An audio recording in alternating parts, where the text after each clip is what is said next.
Well, that'll be the day when you say goodbye. Yes, that'll be the day when you make me cry. You say you're gonna leave, you know it's a lie, 'cause that'll be the day when I die. Well, Buddy Holly, born Charles Hardin Holly on September 7th of 1936, received the loving nickname from his mother, as she felt that the name was too big for her little boy, the youngest of 4 children.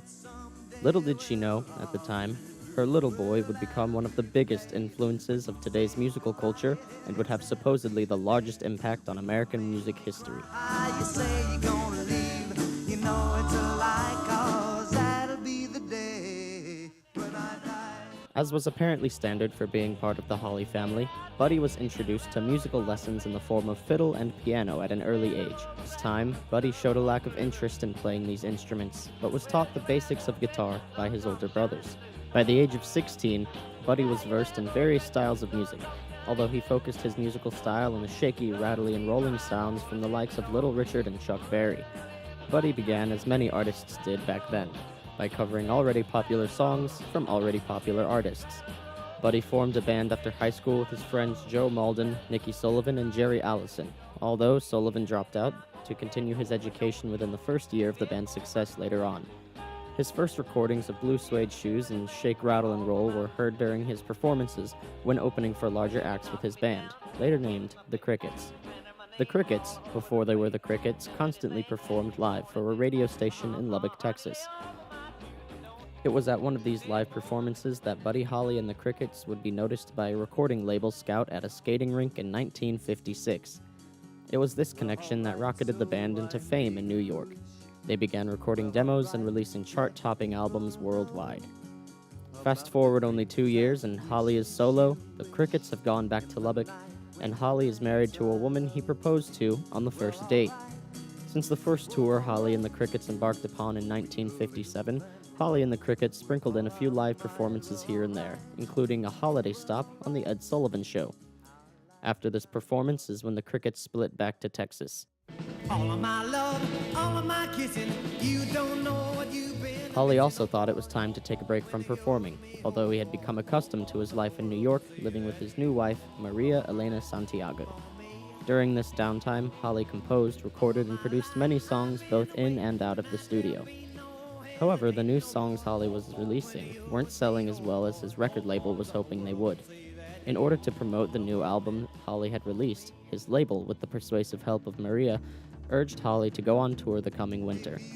Holly gave in and embarked on the Winter Dance Party tour with Ritchie Valens, J.P. the Big Bopper Richardson, and Dion and the Belmonts. The tour was to last for 5 weeks and hit all the major cities in the Midwest region. Within 2 months, Holly was to be back home with Maria, preparing to have a child of their own. Not only would this be the last time Holly would see his wife, but the child she was bearing would never see the light of day. Maria had miscarried. Just you know why. On February 2nd, the tour bus Holly and gang was traveling on broke down. Tired of dealing with this issue, Holly booked a private flight from Clear Lake, Iowa to Fargo, North Dakota for the next show on the tour.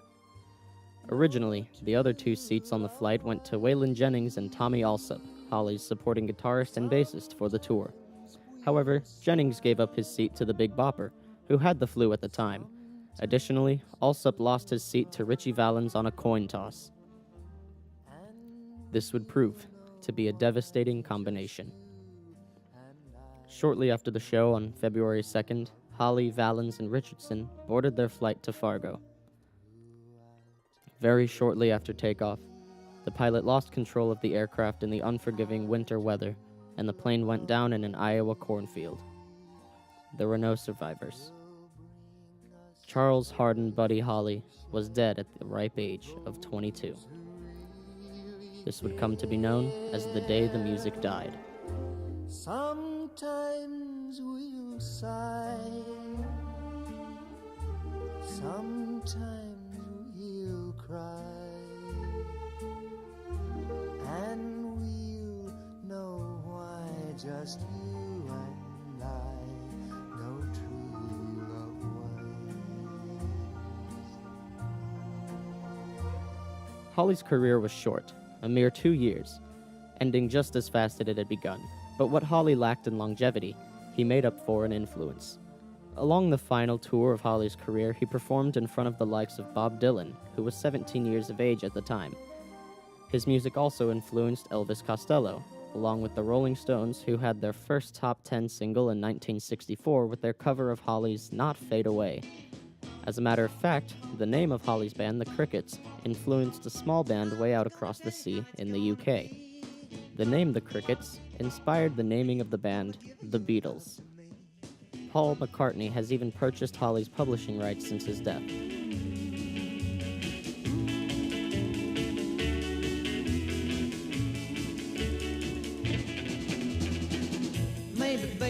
Holly began his musical career in 1957, a time when rock and roll was still scandalous and rockabilly was simply thought of as mutant country music. Elvis was responsible for bringing rockabilly to light and popularizing it, and he was a large influence on Holly. However, Holly was responsible for the norms of rock and roll that we see today. The classic rock band, consisting of a lead guitar, a rhythm guitar, bass, and drums, this can be accredited to Buddy Holly. Around the time Holly was active, it was standard to have at least 6 or 7 members in a band to play a multitude of instruments. It was never heard of to play music with simply 4 people. It was also reported that Holly was among the first to record double tracks on one tape, doing one take over another to produce 2 different sounds. Holly can also be credited with being rock and roll's first Renaissance man. Refusing to be meshed into conformity by studio recording sessions, Holly demanded that he be able to produce his own music. He also wrote his own songs, arranged them, played and recorded lead guitar, as well as vocals. Typically, songwriters would write a song for a label, allow the label to pick the right band to play that song, and the performers would simply follow the tracks to stardom. Not Holly. He was responsible, along with the help of Norman Petty, a friend of Holly's, and the Crickets, for all the music we've heard from Holly today. All the meshed sounds of classic pop, country, R&B, rockabilly, and blues came straight from Holly and the gang. Maybe, baby, I'll have you for me. Maybe, baby, I'll have you for me.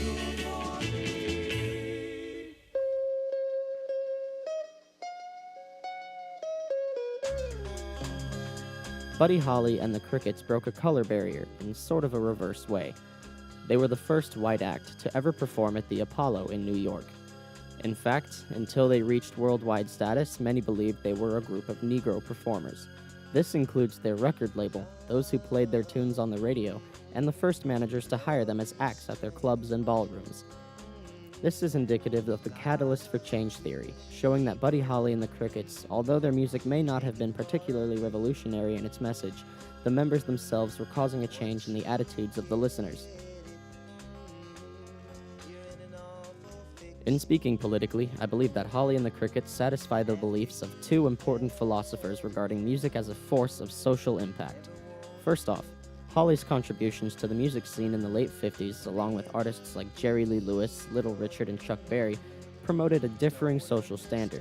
The hip-shaking, tune-grooving style of the fast-paced music was not in line with traditional American values.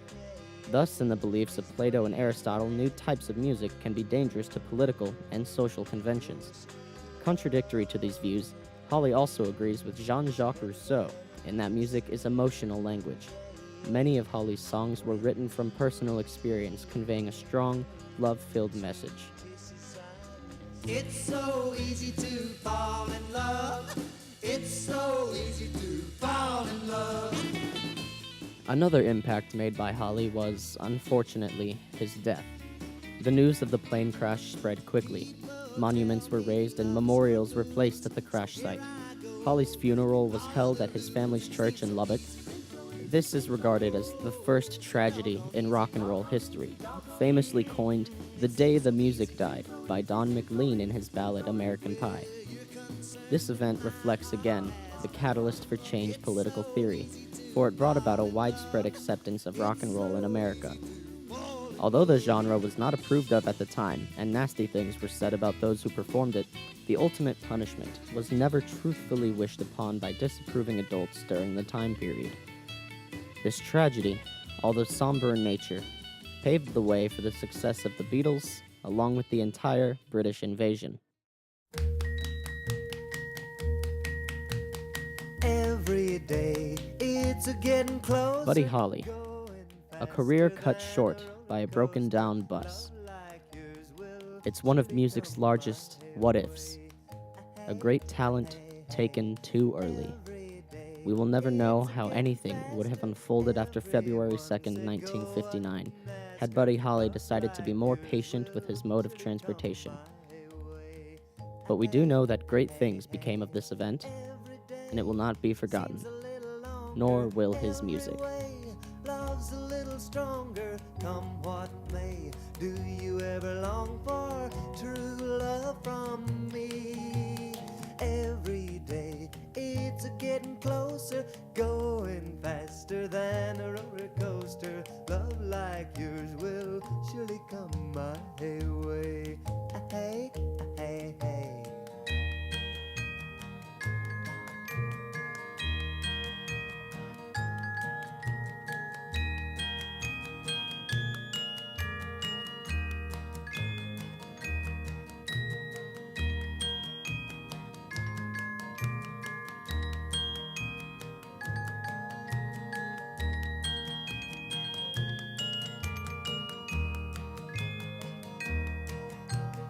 Every day seems a little longer. Every way love's a little stronger. Come what may, do you ever long for true love from me?